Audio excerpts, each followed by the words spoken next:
അസ്സലാമു അലൈക്കും വറഹ്മത്തുള്ളാഹി തആല വബറകാത്തു. അന്ന് ഹാദിയ അതാ തൻ്റെ പ്രിയപ്പെട്ട പിതാവിൻ്റെയും മാതാവിൻ്റെയും കൂടെ ഒരു ലോങ് ട്രിപ്പ് പോവുകയാണ്.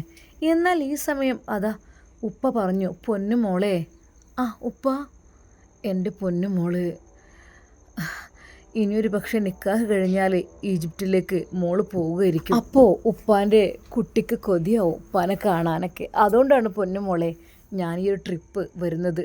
പിന്നെ ഞാൻ പറയട്ടെ, മറ്റന്നാൾ നമ്മുടെ റിസ്വാന വക്കീലും അവരുടെ ഫാമിലിയും എല്ലാം എത്തുന്നുണ്ട്. ആണോ? മാഷാ അല്ലാ. അതെ, ഉസ്താദിൻ്റെ ശിഷ്യയാണ് അവൾ. എന്തൊക്കെ തന്നെയായാലും മാഷാ അല്ലാ, അൽഹംദുലില്ലാ. അവൾക്ക് വല്ലാത്തൊരു സന്തോഷം. അതെ, കാലുകൾ തളർന്നതാണെങ്കിലും അവൾക്ക് എന്തെന്നില്ലാത്ത മനസ്സിനുള്ളിൽ ഒരു സന്തോഷവും സമാധാനവും. പക്ഷേ മനസ്സിൻ്റെ ഉള്ളിൽ ചില വിഷമങ്ങളുണ്ടായിരുന്നു. അത് മറ്റൊന്നുമല്ല, റബ്ബേ, അരക്ക് താഴെ ശേഷിയില്ലാത്ത എന്നെ, എൻ്റെ പ്രിയപ്പെട്ട ആഷി ഉസ്താദ് അദ്ദേഹത്തിൻ്റെ ജീവിതത്തിലേക്ക് കൈപിടിച്ച് കൊണ്ടുപോവുകയാണല്ലോ. റബ്ബേ പഠിച്ചോനെ, ഞാൻ എൻ്റെ കഴിവുകെട്ട ഈ ഒരു അവസ്ഥ, അസ്തഗ്ഫിറുല്ലാഹ് റബ്ബേ, എനിക്ക് നീ തന്ന കഴിവാണ്, അത് ഇല്ലാതാക്കിയതാണ് മറ്റൊരുത്തർ. അത് എൻ്റെ ആദ്യ ഭർത്താവ്. പഠിച്ചോനെ, എനിക്ക് ആദ്യം തന്നെ നിന്നോട് പ്രാർത്ഥിക്കാനുള്ളത്, റബ്ബേ, അദ്ദേഹത്തിന് ഷെറിൽ നിന്നും നീ കാത്തു രക്ഷിക്കണേ അല്ല. ഇനി ഒരിക്കൽ പോലും അയാളുടെ മുഖം കാണുവാനുള്ള ഒരു വിധി എനിക്ക് നീ തരല്ലേ അല്ല. അങ്ങനെയതാ അവർ, ഉമ്മയും ഉപ്പയും അവളും കൂടെ നേരെയതാ ഒരു റിസോർട്ടിൻ്റെ ഭാഗത്തേക്കാണ് അവർ പോകുന്നത്. ഉപ്പ, മോളെ. ഉപ്പ, എന്തിനാ ഇങ്ങനൊരു ട്രിപ്പ്? ഒന്നുമില്ല മോളെ, അത് എൻ്റെ പൊന്നും മോളുടെ കൂടെ എനിക്കിനിയൊരു പക്ഷേ ട്രിപ്പിന് പറ്റില്ലെങ്കിലോ? ഉപ്പ, എൻ്റെ ഉപ്പ അങ്ങനെ പറയില്ലേ. അതേ മോളെ, പക്ഷേ എനിക്കൊരാഗ്രഹമുണ്ട്. എൻ്റെ പ്രിയപ്പെട്ട പൊന്നുമോളുടെ നല്ല ജീവിതം കാണുവാൻ വേണ്ടിയിട്ട്. ആദ്യം ഉപ്പാക്ക് എന്ത് ചെയ്യാൻ, അങ്ങനെയൊക്കെ പറ്റിപ്പോയി.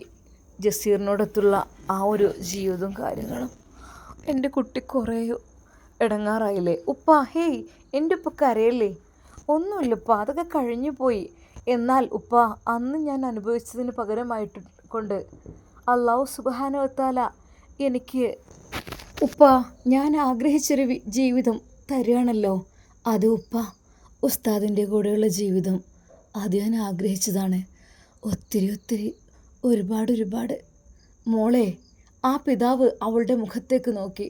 അത് ഉപ്പ, സത്യമായിട്ടും മോളെ, അതെ, ഇനി വെറും ദിവസങ്ങൾ മാത്രം ബാക്കി. അവർ മറ്റന്നാൾ എത്തിക്കഴിഞ്ഞാൽ വൈകാതെ നമുക്ക് ഫിക്സ് ചെയ്യണം എല്ലാം. ഉപ്പയുടെ മനസ്സിൽ ചില സ്വപ്നങ്ങൾ കൂടി ബാക്കിയുണ്ട്. ഉപ്പ, അതേ മോളെ, അത് നിനക്ക് കാണാം. അല്ലുപ്പ, എനിക്ക് ഈ ഒരു വിവാഹത്തിൻ്റെ സമയത്ത് ഏറ്റവും വിഷമകരമായ ഒരു കാര്യം പറയാനുണ്ട്. അത് മോളെ, അത് എന്താണ്? ഉപ്പ, അതെ, ഞാൻ ആഷി ഉസ്താദിനെ ആഗ്രഹിച്ച പോലെ റിസ്വാന വക്കീൽ സഫീറിനെയും ആഗ്രഹിച്ചതാണ്. സഫീർ എന്ന് പറഞ്ഞാൽ വളരെയധികം നല്ല ആളാണ്. എൻ്റെ ആദ്യ ഭർത്താവിൻ്റെ അനിയനായവൻ.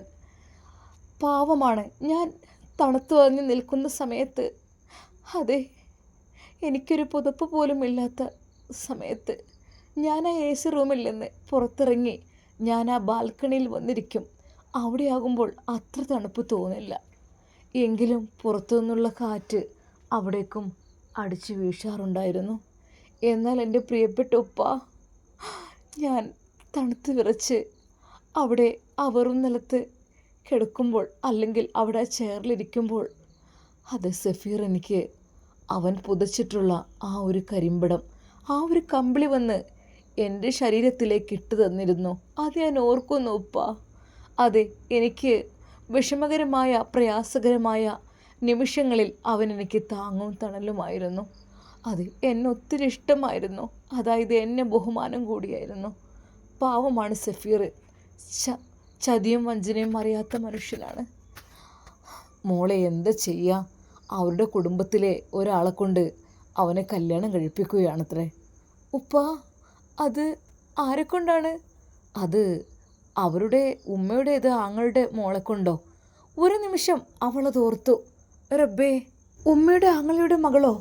അതെ, അന്നത്തെ ഫംഗ്ഷനിൽ വളരെയധികം ആഭരണങ്ങളൊക്കെ ആയിട്ട് അണിഞ്ഞൊരുങ്ങി വന്ന ആ ഒരു സുന്ദരിയായ വലിയ പെണ്ണ്. പഠിച്ചോനെ, അതാണോ? റബ്ബേ, അതിപ്പോൾ സഫീറിൻ്റെ വയസ്സിന് മൂത്തതായിരിക്കൂലേ? സത്യത്തിൽ എന്താ റബ്ബേ സംഭവിക്കുന്നത്? പാവം, അവൻ അതിന് സമ്മതിച്ചു കൊടുത്തോ അതോ നിർബന്ധിപ്പിച്ചോ? ജസീറും അവൻ്റെ ഉമ്മയും അവരെനിക്ക് നന്നായിട്ടറിയാം. അവർ നിർബന്ധിച്ചതായിരിക്കും ആ പാവത്തിനെ കൊണ്ട് റബ്ബേ. എന്നാൽ അപ്പോൾ തന്നെ അതാ അവൾ ഉപ്പയോട് പറയുന്നു, ഉപ്പ. ആ, എന്താ എൻ്റെ മോളെ? ഉപ്പ, സഫീറിന് അവനേക്കാൾ മൂത്തൊരു പെണ്ണിനെ കൊണ്ടാണ് വിവാഹം കഴിപ്പിക്കുവാൻ വേണ്ടി ശ്രമിക്കുന്നത്. ഉപ്പ, എൻ്റെ ഉപ്പാക്ക് അത് തടയാൻ കഴിയോ? എൻ്റെ പൊന്നു മോളെ, നീ എന്തൊക്കെയാണ് പറയുന്നത്? അവരുടെ കുടുംബക്കാർ നിശ്ചയിച്ച കല്യാണം ഞാനായിട്ട് എങ്ങനെ തടയാനാ? എൻ്റെ മോളതൊന്നും ചിന്തിക്കണ്ട ഇപ്പോൾ. ഉപ്പ, എൻ്റെ ഉപ്പ അങ്ങനെ പറയില്ലേ പൊന്നു മോളെ. ഇതിനെക്കുറിച്ച് ഉപ്പാക്കിപ്പോൾ പറയാൻ താല്പര്യമില്ല. ഇപ്പം എൻ്റെ കുട്ടി അത് ചിന്തിക്കേണ്ട. ഉപ്പാക്ക് ഉപ്പാൻ്റെ മോളുടെ കാര്യം മാത്രം ചിന്തിക്കാനേ എനിക്കിപ്പോൾ ഒഴിവുള്ളൂ. ശരിക്കും? അതാ അവൾ ഞെട്ടിപ്പോയി. എൻ്റെ ഉപ്പ ഒരിക്കലും ഇങ്ങനെയല്ലല്ലോ റബ്ബേ. ഇല്ല, എൻ്റെ ഉപ്പ ഒരിക്കലും ഇങ്ങനെയല്ല. ആരെയും ഹെൽപ്പ് ചെയ്യുന്ന കാര്യത്തിനും എല്ലാത്തിനും എൻ്റെ ഉപ്പ ഉഷാറാണ്. അതുകൊണ്ട് തന്നെ ഉപ്പ, നമുക്കൊന്ന് എങ്ങനെ മോളെ, അവരുടെ വീട്ടുകാർ അവർ വലിയ നമ്മളെക്കാൾ എത്രയോ ഇരട്ടിയിലധികം ക്യാഷുള്ള ടീമാണ് അവർ, പുളിക്കൽ തറവാട്ടുകാർ. അവിടുത്തെ ആളുകളൊക്കെ തീരുമാനിച്ചു കഴിഞ്ഞാൽ പിന്നെ നമുക്ക് മറ്റൊന്നും പറയാൻ പറ്റാത്ത അവസ്ഥയാണ്. എൻ്റെ പൊന്നുമോളല്ലേ ആ കേസിൽ നിന്ന് ഒഴിവാകാനൊക്കെ എന്നോട് പറഞ്ഞത്? അതെ ഉപ്പ, അവർ ശരിയാണ്. അവർക്ക് കുറച്ച് ബലം കൂടുതലാണ്. പണത്തിൻ്റെ പേരിൽ ആളിറക്കുവാനൊക്കെ കിട്ടും. അതുകൊണ്ട് എൻ്റെ ഉപ്പ മറ്റൊരു പ്രശ്നത്തിന് അത് ഞാൻ ഉദ്ദേശിക്കുന്നില്ല, അത് ആഗ്രഹിക്കുന്നില്ല. അതുകൊണ്ടാണ് ഞാൻ ഈ കേസിൽ നിന്ന് വരെ. പൊന്നുമോളെ, എൻ്റെ പൊന്നുമോളെ ഒന്ന് മൂളി തന്നാൽ ഞാൻ അവനെ പൂട്ടാനുള്ള എല്ലാം സെറ്റാക്കും. വേണ്ടുപ്പ, വേണ്ട, അവന് പക കൂടുള്ളൂ. എൻ്റെ ഉസ്താദ് പഠിപ്പിച്ചിട്ടുണ്ട് ക്ഷമ ഈമാൻ്റെ ഭാഗമാണെന്ന്. അതുകൊണ്ട് എൻ്റെ പ്രിയപ്പെട്ട ഉപ്പ, നിങ്ങളൊന്നും ചിന്തിക്കണ്ട. അതെ, എൻ്റെ പ്രിയപ്പെട്ട പൊന്നുപ്പ, അതൊക്കെ കഴിഞ്ഞതല്ലേ. അതെ, ഹാദിയ അവളുടെ മനസ്സിൽ നിന്ന് ആ ഓർമ്മകൾ മാറ്റിയിട്ടുണ്ടായിരുന്നില്ല. റബ്ബേ, ആദ്യ രാത്രി അവൻ എന്നോട് പറഞ്ഞത്, ഞാനറിയാതെ ആ ബെഡിലേക്കൊന്നിരുന്നപ്പോൾ എന്നോട് പറഞ്ഞത്, നീ ആരോട് ചോദിച്ചിട്ടാ ഇവിടെ ബെഡിലിരുന്നത്? എന്ത് കാര്യത്തിന് വേണ്ടിയിട്ടാണ് നീ ഇവിടെ ഇരുന്നത്? നീ എൻ്റെ ആരാ? അതെ, പല പ്രാവശ്യം ഞാൻ പറഞ്ഞിട്ടുണ്ട്, നീ ഈ റൂമിന് പുറത്ത് മാത്രമാണ് നീ എനിക്ക് ഭാര്യ എന്നുള്ളത് നാട്ടുകാരുടെ മുമ്പിൽ, അല്ലാതെ ഒരിക്കൽ പോലും ഇവിടെ റൂമിനകത്തല്ല. അതെ, അവൻ ബെഡിൽ പോലും ഒന്നിരിക്കാൻ സമ്മതിച്ചില്ല. തണുത്തുറഞ്ഞ ആ ഒരു എസിയിൽ കിടന്ന് ഞാൻ തണുത്ത് വിറച്ചതും ഒരു കഷ്ണം പോലും തരാതെ അവൻ്റെ റബ്ബെ, ആലോചിച്ചൂടാ പഠിച്ചോനെ. എന്നാൽ സ്വന്തം ഒരു ടൂറ് പോക്ക്, അതേ ഭാര്യയുമായി ടൂറ് പോവുക, എന്നിട്ട് മറ്റൊരു പെണ്ണിനെ, റബ്ബെ ആലോചിച്ചൂടാ, എൻ്റെ മുമ്പിലിട്ടിട്ട്. റബ്ബെ, എനിക്കതൊന്നും ഓർക്കാനുള്ള ശേഷിയില്ലല്ല പഠിച്ചോനെ. ഇനി ഒരിക്കലും. അള്ളാഹുവേ, എപ്പോഴും പറയാറുണ്ട് ദീനുള്ളവരെ കൊണ്ട് കെട്ടിക്കണമെന്ന്. ദീനുള്ളവരെ കൊണ്ട് കെട്ടിച്ചാലെന്താ? അത് അവർക്ക് അള്ളാഹുവിനെ ഭയമുള്ളവരായിരിക്കും, അവർ ഇസ്ലാമിനെ കുറിച്ചെല്ലാം പഠിച്ചവരായിരിക്കും. അതുകൊണ്ട് തന്നെ ദീനുള്ളവരെ കൊണ്ട് കെട്ടിച്ചു കഴിഞ്ഞാൽ ആ കുട്ടിക്ക് ഒരിക്കൽ പോലും ഭയമുണ്ടാവില്ല. അതെ, അവൾക്ക് സമാധാന ജീവിതമായിരിക്കും. ഒരു പക്ഷേ എല്ലാം കുറയും, സൗകര്യങ്ങൾ കുറയും, ക്യാഷ് കുറയും, പക്ഷേ മനസ്സമാധാനം ഉണ്ടാകും. അതുകൊണ്ട് തന്നെയാണ് നമ്മുടെ ഹാദിയ ഇതിന് തിരഞ്ഞെടുത്തതും ഒരുപാട് ആഗ്രഹിച്ചതും ആശുസ്താദ് പോയപ്പോൾ സങ്കടപ്പെട്ടതും എല്ലാം. പക്ഷേ ജസീറിനത് അറിയാമായിരുന്നു. അതെ, ജസീറിനെ തീർച്ചയായും അറിയാം. അതുകൊണ്ട് തന്നെ പലതവണ പറഞ്ഞിട്ടുണ്ട്, എന്താടി നിനക്ക് മറ്റവൻ്റെ കൂടെ. എന്നാൽ ഇപ്പോൾ അവൾക്ക് അല്പം ഭയം തോന്നുന്നു. റബ്ബേ, എൻ്റെ ആശുസ്താദ് പാവമാണ് റബ്ബേ. ആശുസ്താദിൻ്റെ കാര്യത്തിൽ എനിക്ക് നല്ല ടെൻഷനുണ്ട്. ഈ വിവാഹത്തിനെ കുറിച്ചെങ്ങാനും അറിഞ്ഞു കഴിഞ്ഞാൽ ജസീർ വെറുതെ വിടില്ല. പാവമാണ് റബ്ബേ എൻ്റെ ഉസ്താദ്. എന്നാൽ പിതാവിനോട് പറയുന്നു, എൻ്റെ ഉപ്പ. എന്താ മോളെ? ഉപ്പ, അതേ ആഷി ഉസ്താദിനെ ജസീർ ഒരിക്കൽ പോലും വെറുതെ വിടില്ല. കാരണം മറ്റൊന്നുമല്ല, എന്നെ വിവാഹം കഴിക്കുന്നത് കൊണ്ട്. അതുകൊണ്ട് എൻ്റെ പ്രിയപ്പെട്ട ഉപ്പ, എനിക്ക് പറയാനുള്ളത് മറ്റൊന്നുമല്ല. ആഷി ഉസ്താദിനും എനിക്കും പ്രൊട്ടക്ഷൻ വേണം. എൻ്റെ കാര്യം ഓക്കെ, പക്ഷേ ആഷി ഉസ്താദിന് അവൻ്റെ ഒരു ചെറുവിരൽ കൊണ്ട് പോലും തൊടാൻ പാടില്ല ഉപ്പ. പാവമാണ് ആഷി ഉസ്താദ്. എനിക്ക് വേണ്ടി ഒരുപാട് നല്ല കാര്യങ്ങൾ പറഞ്ഞതാണ്. ഞാൻ ഈ അവസ്ഥയിലായിട്ട് പോലും എന്നെ സ്വീകരിക്കാൻ തയ്യാറായതാണ്. എൻ്റെ പ്രിയപ്പെട്ട ഉപ്പ, അത് നിറവേറ്റണം. എൻ്റെ പൊന്നു മോളെ, ആഷി ഉസ്താദിനെ ആരും തൊടില്ല ഉപ്പ. അതിനുള്ള പ്രൊട്ടക്ഷൻ എനിക്ക് വേണം. പാവമാണ് എൻ്റെ ഉസ്താദ്, വെച്ചേക്കില്ല, കൊന്നുകളയും ഉറപ്പാണ്. ജസീറാണ് ആള്, ഒന്നിനും മടിക്കാത്തതാണ്. ഏത് അക്രമത്തിലും അവന് വരും. അവന് കണ്ണിൽ ചോരയില്ലാത്തതാണ്. എൻ്റെ ഉപ്പ പാവമാണ്. ശരിക്കും അവൾക്ക് എന്തൊക്കെയോ ഓർമ്മ വന്നു. അതെ, കുഞ്ഞാലി മരക്കാർ ചരിത്രം അവൾ ഓർത്തു. അന്ന് മണവാളനായി വന്നിരുന്ന കുഞ്ഞാലി മരക്കാർ. പഠിച്ചോനെ, തൻ്റെ ആഷി ഉസ്താദ് അവൾക്ക് പറഞ്ഞു കൊടുത്ത ആ കഥ, അന്ന് ക്ലാസ്സിൽ അവതരിപ്പിച്ചിരുന്ന ആ ഒരു കഥ, അതവൾ ഓർത്തു. അതെ, കുഞ്ഞാലി മരക്കാർ എന്ന പേരിൽ കേരളത്തിൻ്റെ കടൽ ചരിത്രം മുഴങ്ങുന്നുണ്ട്. ഇപ്പോൾ ആ ഒരു ചരിത്രം ഒരു കഥയായി ഓർക്കുകയാണ് എൻ്റെ പ്രിയപ്പെട്ട ആഷി ഉസ്താദ് എനിക്ക് പറഞ്ഞു തന്ന ആ കഥ. അതെ, അന്ന് കോഴിക്കോട് കടൽ തീരത്ത് കാറ്റുപോലും ഒരു വിചിത്രമായ നിശബ്ദതയിൽ ആയിരുന്നു. തിരമാലകൾ പതുക്കെ കരയെ തട്ടുമ്പോൾ ദൂരത്തെ യുദ്ധത്തിൻ്റെ മണം നിറഞ്ഞിരുന്നു. അന്നൊരു സാധാരണ ദിവസമല്ലായിരുന്നു അത്. കുഞ്ഞാലി മരക്കാരുടെ വിവാഹ ദിവസമായിരുന്നു. വീട് മുഴുവൻ ആഘോഷ മുഹൂർത്തം. വിളക്കുകൾ തെളിഞ്ഞു. ബന്ധുക്കളെല്ലാം ഒത്തുകൂടി. നാദസ്വരവും ദഫും മുഴങ്ങി. ഉമ്മയുടെ കണ്ണുകളിൽ സന്തോഷവും അഭിമാനവും ചേർന്ന ഒരു തിളക്കം. എൻ്റെ മകൻ ഇന്നൊരു മണവാളനാകാൻ പോകുന്നു എന്നത് അവരുടെ ഹൃദയത്തിൽ തെളിഞ്ഞു. റബ്ബേ, എൻ്റെ കുട്ടി ഇന്ന് മണവാളനാകുകയാണല്ലോ. കുഞ്ഞാലി മരക്കാർ, വാളിനും വീര്യത്തിനും പേരുകേട്ട ആ യുവാവ് വളരെയധികം ശക്തനായിരുന്നു അദ്ദേഹം. അന്നൊരു സാധാരണ മനുഷ്യനെ പോലെ തോന്നി. മനസ്സിൽ ഒരു ശാന്തത. പക്ഷേ അതിൻ്റെ അടിയിൽ കത്തിയിരുന്നത് ദേശസ്നേഹമായിരുന്നു. അദ്ദേഹത്തിന് താല്പര്യമുണ്ടായിരുന്നു. അത് ഇന്ന് എൻ്റെ വിവാഹമാണ് എന്നിട്ട് പോലും അദ്ദേഹം ചെയ്തത് തൻ്റെ ദേശത്തിനോടുള്ള സ്നേഹമാണ്. എന്നാൽ അതേസമയം ഒരു വാർത്ത അതാ കല്യാണപ്പന്തലിലേക്കും കാറ്റുതീ പോലെ പടർന്നു വന്നു. അതെ, പോർച്ചുഗീസുകാർ കടലിലെത്തിക്കണ്. ആ വാക്കുകൾ കേട്ട നിമിഷം തന്നെ കുഞ്ഞാലി മരക്കാർ മണവാളനായി ചമഞ്ഞിരിക്കുകയാണ് തൻ്റെ പ്രിയപ്പെട്ട ഭാര്യയുടെ അരികിലേക്ക് അടുക്കുവാൻ വേണ്ടിയിട്ട്. മണവാളൻ്റെ പുഞ്ചിരി ഒന്ന് മങ്ങി. പകരം ഒരു പോരാളിയുടെ ദൃഢനിശ്ചയമായിരുന്നു അവൻ്റെ മുഖത്ത് തെളിഞ്ഞത്. എന്നാൽ എല്ലാവരും പറഞ്ഞു, ഇന്ന് കല്യാണ ദിവസമല്ലേ കുഞ്ഞാലി മരക്കാർ, ഇന്ന് പോകണ്ട. ഇല്ല, എൻ്റെ ദേശത്തിലെ ആളുകൾക്ക് അവർ അപകടകാരികളാണ്, അതുകൊണ്ട് ഓരോ ജീവനും വിലപ്പെട്ടതാണ് അവർ പറഞ്ഞു. എന്നാൽ അവൻ ഒന്നും കേൾക്കാതെ നിശബ്ദമായി പുറത്തേക്ക് നടന്നു. എന്നാൽ മോനെ, ഉമ്മ വിളിച്ചു. അവൻ തിരിഞ്ഞു നിന്നു.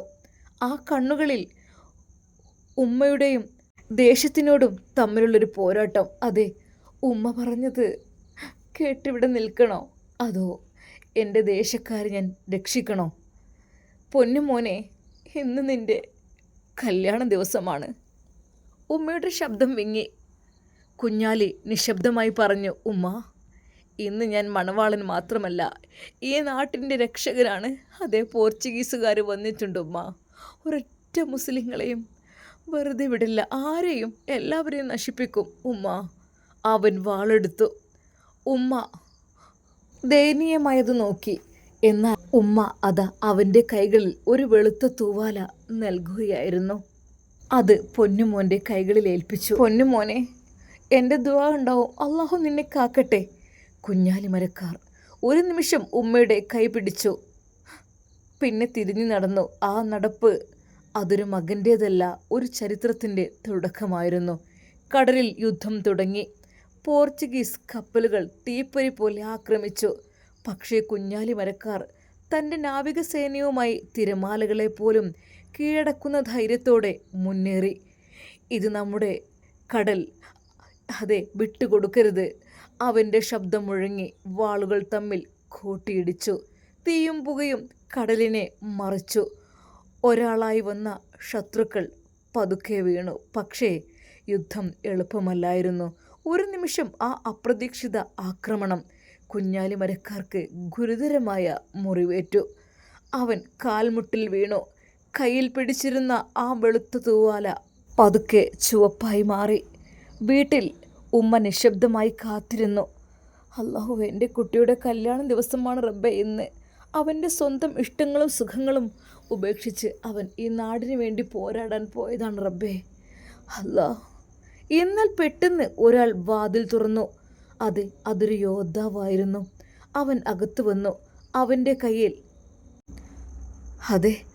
ഒരു തൂവാല. അത് വെളുത്തതല്ല, അത് ചുവന്നിരുന്നു. ഉമ്മയുടെ കൈകൾ വിറച്ചു. അവർ അത് പിടിച്ചു. എൻ്റെ മകൻ ഷഹീദായി അല്ലേ? അവർ വിതുമ്പിക്കരഞ്ഞു. ആ ദിവസം ഒരു വിവാഹം പൂർത്തിയായില്ല, പക്ഷേ ഒരു ചരിത്രം പിറന്നു.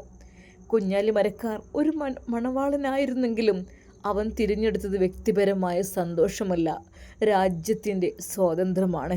ഇന്നും കേരളക്കരയിൽ തിരമാലകൾ അടിക്കുമ്പോൾ അവയുടെ ശബ്ദത്തിൽ ഒരു പേര് മുഴങ്ങുന്നു: കുഞ്ഞാലി മരക്കാർ. അതെ, അദ്ദേഹത്തിൻ്റെ ശരീരം ബ്രിട്ടീഷുകാർ എത്രയോ കഷ്ണങ്ങളാക്കി കടലിലെറിഞ്ഞെന്നോ എന്തൊക്കെയോ ചരിത്രങ്ങൾ പറഞ്ഞു കേൾക്കുന്നുണ്ട്. കുഞ്ഞാലി മരക്കാർ എന്നുള്ള ആ പേര് അതൊരു പോരാട്ടമാണ്. അതെ, അതൊരു ഷഹീദിൻ്റെ കഥയാണ്. വിവാഹ ദിവസം പോലും രാജ്യത്തിന് വേണ്ടി യുദ്ധം ചെയ്ത് മരണത്തിലേക്ക് ഷഹീദായി പുറപ്പെട്ട യോദ്ധാവിൻ്റെ കഥ. എന്നാൽ തൻ്റെ പ്രിയപ്പെട്ട ആഷി ഉസ്താദ് പറഞ്ഞ ആ കഥ അവൾ ഓർത്തു. റബ്ബേ, ഇല്ല, ഒരിക്കൽ പോലും. പഠിച്ചോനെ, അവൾക്ക് എന്തൊക്കെയോ ഭയം തോന്നി. ഉപ്പ, അവൾ വിളിച്ചു. എന്താ മോളെ? എൻ്റെ ഉപ്പ, ആഷി ഉസ്താദിനെ രക്ഷിക്കണം, എനിക്ക് പേടിയാണ്. ആ ജസീർ എന്തെങ്കിലും? ഏയ്, ഒന്നും പേടിക്കേണ്ട ആവശ്യമില്ല. ഉപ്പയുടെ പ്രൊട്ടക്ഷൻ ഉണ്ടാവും. അള്ളാഹു ഉണ്ടല്ലോ നമ്മുടെ കൂടെ കേട്ടോ. ഉപ്പ എല്ലാ രീതിയിലുള്ള പ്രൊട്ടക്ഷനും നൽകിയിരിക്കും. അപ്പോഴാണ് അവൾക്ക് സമാധാനമായത്. പക്ഷേ ജസീർ അവനൊന്നിനും മടിക്കാത്തതാണ് എന്നുള്ളത് കൊണ്ട് തന്നെ അവൾ അതിനെക്കുറിച്ച് ആലോചിച്ച് സങ്കടപ്പെട്ടു. ഇൻഷാ അല്ലാഹ് നമുക്കിതിൻ്റെ ബാക്കി ഭാഗം നാളെ കാണാം. അതുവരേക്കും എല്ലാവർക്കും അസ്സലാമു അലൈക്കും വറഹ്മത്തുള്ളാഹി തആല വബറകാതുഹു.